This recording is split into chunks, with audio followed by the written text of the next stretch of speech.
लोकसभा के स्पीकर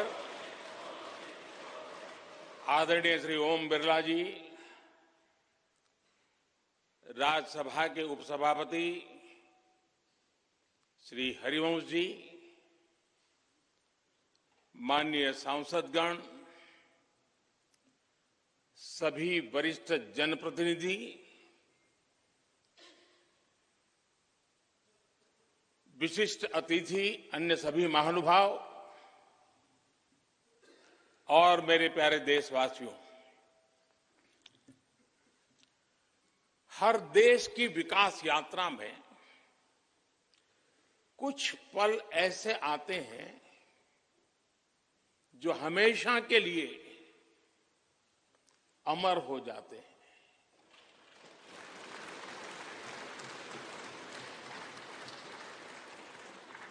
कुछ तारीखें समय के ललाट पर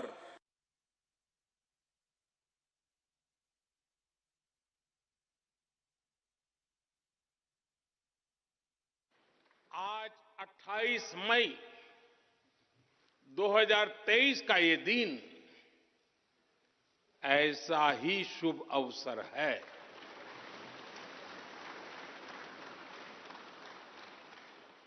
देश आजादी के 75 वर्ष होने पर अमृत महोत्सव मना रहा है। इस अमृत महोत्सव में भारत के लोगों ने देशवासियों को भारतीय लोकतंत्र के इस स्वर्णिम क्षण की बहुत बहुत बधाई देता हूं।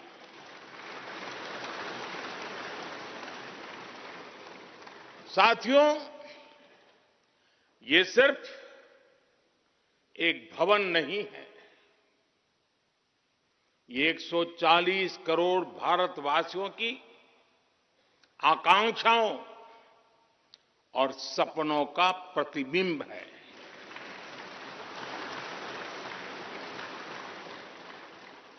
ये विश्व को भारत के दृढ़ संकल्प का संदेश देता हमारे लोकतंत्र का मंदिर है।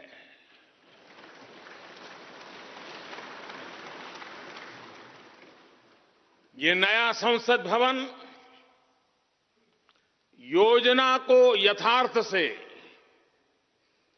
नीति को निर्माण से, इच्छा शक्ति को क्रिया शक्ति से, संकल्प को सिद्धि से जोड़ने वाली अहम कड़ी साबित होगा। ये नया भवन हमारे स्वतंत्रता सेनानियों के सपनों को साकार करने का माध्यम बनेगा। ये नया भवन आत्मनिर्भर भारत के सूर्योदय का साक्षी बनेगा।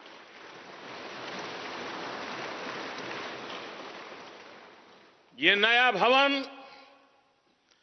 विकसित भारत के संकल्पों की सिद्धि होते हुए देखेगा। ये नया भवन नूतन और पुरातन के सह अस्तित्व का भी आदर्श है। साथियों, नए रास्तों पर चलकर ही नए प्रतिमान गढ़े जाते हैं।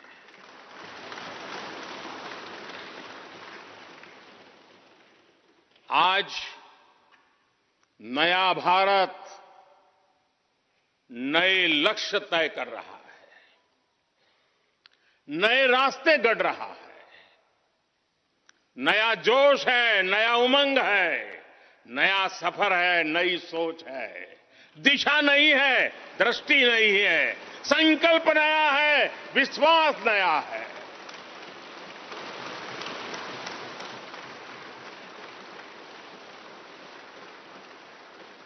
और आज फिर एक बार पूरा विश्व भारत को,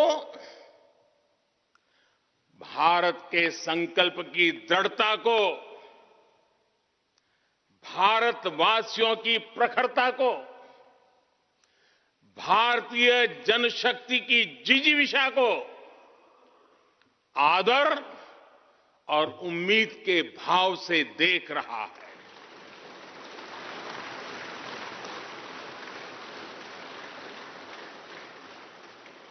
जब भारत आगे बढ़ता है तो विश्व आगे बढ़ता है।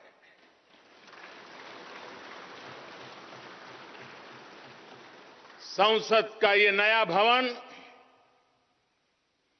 भारत के विकास से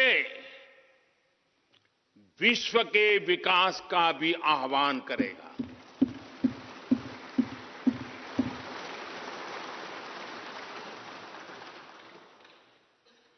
साथियों, आज इस ऐतिहासिक अवसर पर कुछ देर पहले संसद की इस नई इमारत में पवित्र सेंगोल की भी स्थापना हुई है।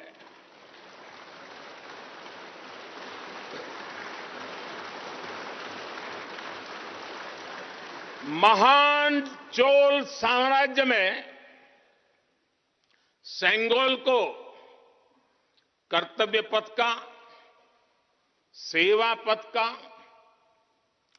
राष्ट्र पथ का प्रतीक माना जाता था।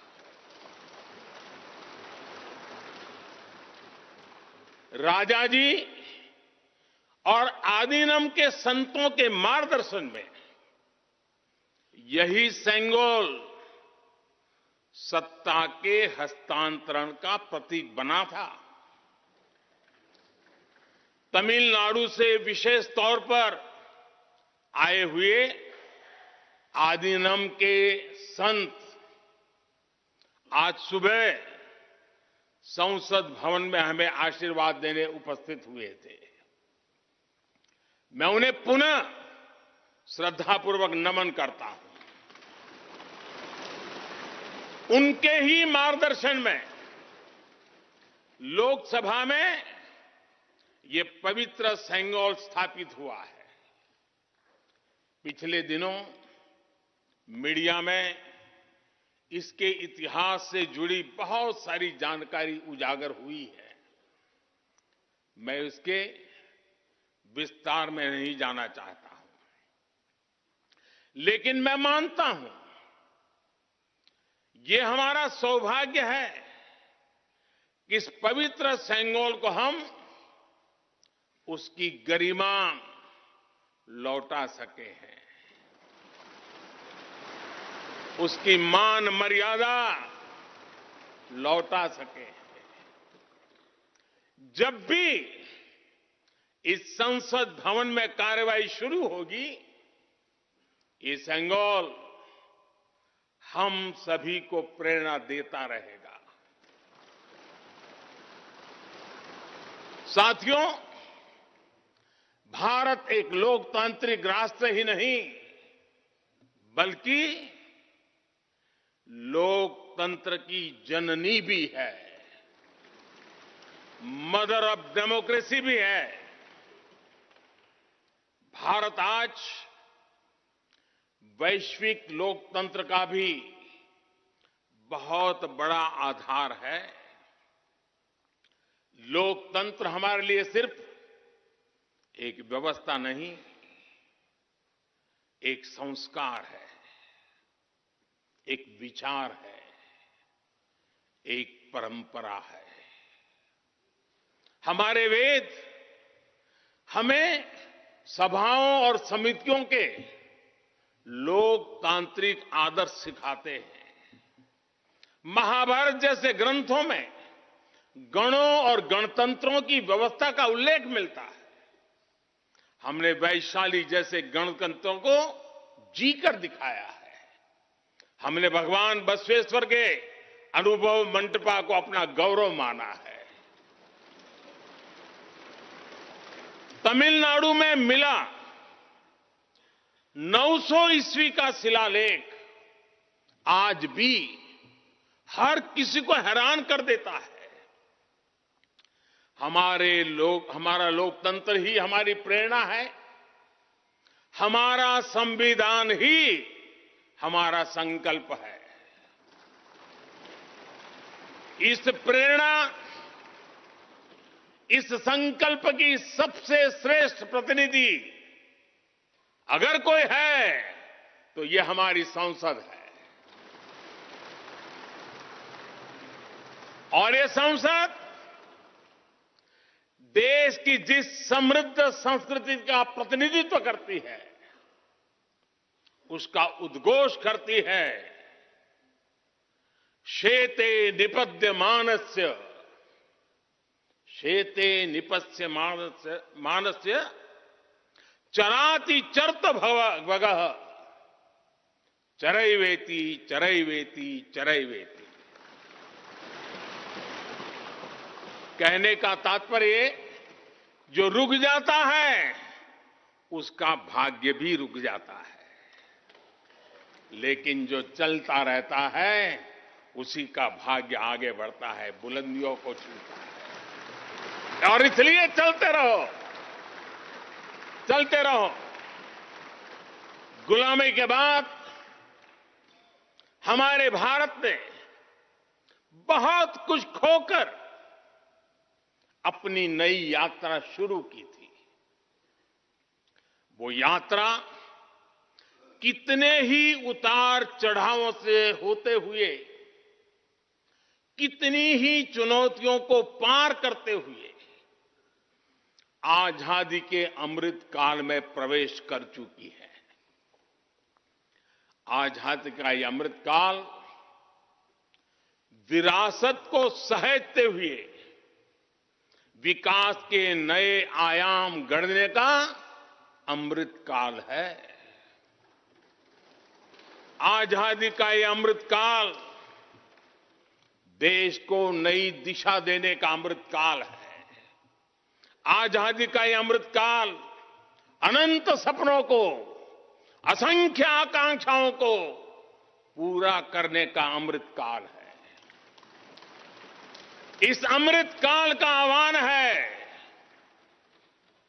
इस अमृत काल का आह्वान है मुक्त मातृभूमि को, मुक्त मातृभूमि को नवीन प्राण चाहिए, नवीन पर्व के लिए नवीन प्राण चाहिए। मुक्त गीत हो रहा, मुक्त गीत हो रहा, नवीन राग चाहिए, नवीन पर्व के लिए नवीन प्राण चाहिए।